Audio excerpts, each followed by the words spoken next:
Siempre tenemos la perspectiva de cómo tener éxito, pero ¿por qué aprender de los fracasos no es tan importante como aprender de los éxitos? Un matemático de la Segunda Guerra Mundial nos explica por qué, y a partir de su análisis nos damos cuenta que todo lo que conocemos de la historia ha pasado por innumerables filtros que jamás conoceremos, por un error que tal vez cometemos todos los días, y la ciencia nos lo comprueba. Bienvenidos a este nuevo video.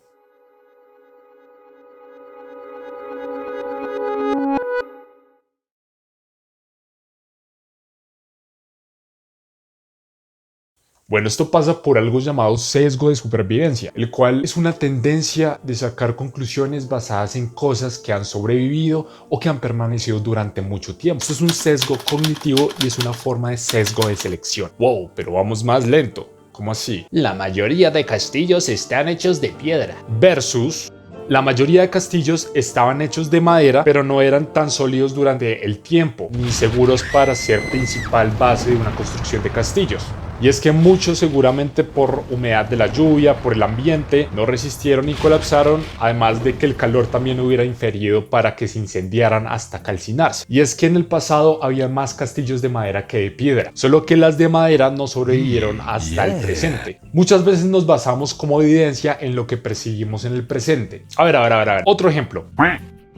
Abandonar la universidad porque Steve Jobs, Bill Gates y Mark Zuckerberg y otros grandes también lo hicieron y tuvieron éxito. Y es que si no hay cientos, hay miles que no tuvieron tanta suerte. Les dejo en la descripción una investigación más profunda en un estudio en el que el 94% de los empresarios más exitosos de Estados Unidos se graduaron de la universidad. Y es que no estoy diciendo que sea imposible tener éxito sin tener un cartón. Y es que estamos de acuerdo que la educación tiene unas falencias desproporcionales en el verdadero enfoque en la enseñanza. Pero bueno, ese es otro tema y me estoy yendo para otro lado. Hay demasiados temas que se podrían relacionar con el sesgo de supervivencia, que serían importantes analizarlos. En la Segunda Guerra Mundial, en la que una calculadora era una mutación entre una caja registradora y una máquina de escribir mecánica, un grupo de matemáticos y profesionales se reunieron y completaron ecuaciones que salvarían miles de vidas humanas. Y sí, época trágica de la historia, en el que muchos soldados de guerra lucharon con armas. Pero estos soldados aritméticos estaban involucrados en combates estadísticos, todos poniendo pausa a sus carreras para ayudar a luchar contra Hitler.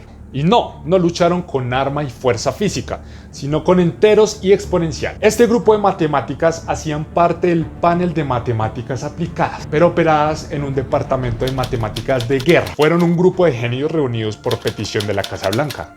Los números y las variables eran demasiado complejos en este punto de la guerra y ni con mapas ni binoculares se podría resolver.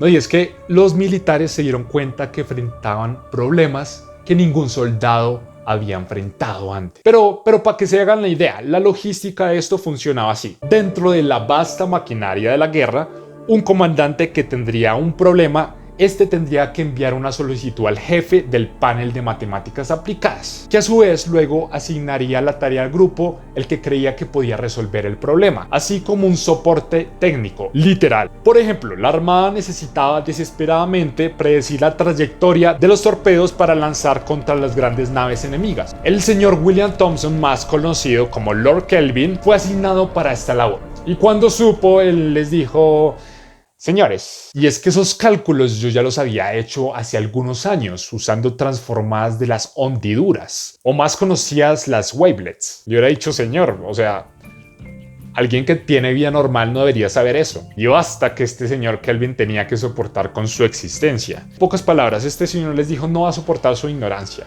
Es un concepto avanzado de matemáticas, pero por ahora básicamente lo que haré es analizar las ondas del mar como ondas finitas para determinar la velocidad de la nave enemiga y así poder predecir el patrón para lanzar el torpedo con la configuración y el momento adecuado. Luego de unas pruebas con barcos reales, vieron que los cálculos eran sólidos y la Armada agregó una nueva arma arsenal, con la capacidad de enviar con precisión un aluvión de torpedos a una nave en movimiento basado solo en lo que se podía adivinar de los patrones de las ondas. De verdad, esto es una gran expresión de lo que se puede hacer con las matemáticas.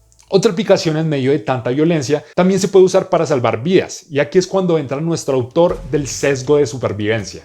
Los cerebros líderes en todas las disciplinas científicas se habían unido asíduamente a la lucha. Y yo sé que, aunque los libros de texto eventualmente dedican capítulos al trabajo de los descifradores de códigos y los creadores de bombas atómicas, una historia en particular casi se perdió para siempre. En él, un brillante estadístico llamado Abraham Wald salvó innumerables vidas al evitar que un grupo de comandantes militares cometieran un error humano. Un error común que probablemente todos nosotros hemos cometido todos los días. El señor Walt había producido un giro decisivo en el método propositivo de las ciencias sociales. Era un ñoño. Y es que, bueno, la verdad, para serles sinceros, si Walt hubiera vivido en esta época, le hubiera quitado el Photoshop a la portada del álgebra de Baldor. ¿Qué, no me creen? Ahí va. Sin Photoshop. Con Photoshop, Instagram es una farsa. Walt se unió en el panel de matemáticas aplicadas, departamento de matemáticas de guerra, y fue a trabajar en el equipo de Columbia, en el departamento secreto. Su grupo buscó patrones aplicando la estadística a los problemas y situaciones demasiado difíciles de manejar por los comandantes. Y aquí viene lo bueno. A medida que avanzaba la guerra, sus esfuerzos se centraron en el problema más preocupante, el de mantener los aviones en el cielo. Una tripulación de bombarderos que sobreviviera luego un turno de vuelo tenía prácticamente la misma probabilidad de que no te decepcionaras de la nueva portada del álgebra de Baldor, o de esto.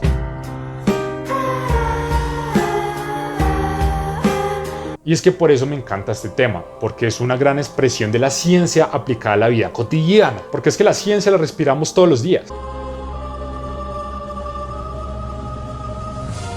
Lo mismo que pasó con el problema del torpedo, los altos mandos explicaron lo que sabían. El panel escogió a Walt y a su grupo, y les preguntaron, 2 puntos. Could you improve the odds of a bomber making it home?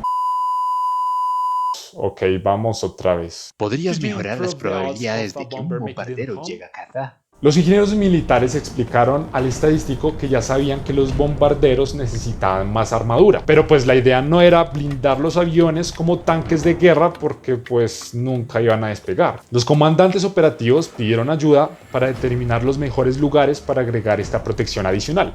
El ejército miró los bombarderos que habían regresado del territorio enemigo. Registraron donde los aviones habían sufrido el mayor daño, una y otra vez. Vieron que los agujeros de bala tendrían a acumularse a lo largo de las alas, alrededor del artillero de cola y hacia el centro del cuerpo. Considerando esta información, ¿dónde creen ustedes que los comandantes tenían pensado poner las armaduras extra?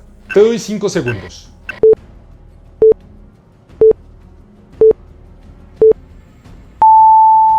Naturalmente los comandantes querían colocar la protección más gruesa donde pudieran ver claramente el mayor daño. Pero Walt quedó como, a ver, idiotas, poner armaduras en esos lugares es como ponerse el tapabocas en el mentón, no tiene sentido. Sí, así les dijo. Walt vio al instante que los agujeros mostraban donde los aviones eran más fuertes. Los agujeros mostraban donde se podía disparar a un bombardero y aún así sobrevivir al vuelo de regreso. Por lo tanto, los agujeros en los aviones que sobrevivieron en realidad revelaron las ubicaciones que necesitaban la menor armadura adicional. Así que las partes ilesas de estos bombarderos son las más vulnerables y probablemente los que no regresaron fueron disparados en estos lugares. Teniendo en cuenta su sesgo superviviente y unas cuantas ecuaciones complicadas, Walt mostró a los comandantes cuán probable era que el avión promedio recibiera un disparo en los lugares más sensibles en cualquier bombardeo. En ese momento se empezaron a blindar las partes menos afectadas de los aviones que sobrevivieron con materiales que dependían de la probabilidad del daño, dejando a estos señores comandantes con la jeta abierta y dejándolos en ridículo de sus decisiones sin fundamento científico. Y aquí yo me pregunto, entidades públicas y privadas pueden cometer errores tan simples y aparentemente tontos gracias al sesgo de supervivencia. A veces eso significa que tienden a centrarse en los vivos en lugar de los muertos, que en un contexto más amplio serían los fracasos. En el problema de Walt, los militares se centraron en los aviones que llegaron a casa y así tomaron una decisión terrible porque ignoraron los que fueron derribados. Probablemente algunos de tus padres hayan tenido este carro, el escarabajito. Bueno, y si no lo tuvieron, todo el mundo los conoce. Algunos seguramente en esa época compraron este carro y tuvieron que reemplazar piezas al poco tiempo. Pero por otro lado, otros millones de personas en ese mismo momento tenían el carro como recién salido del concesionario.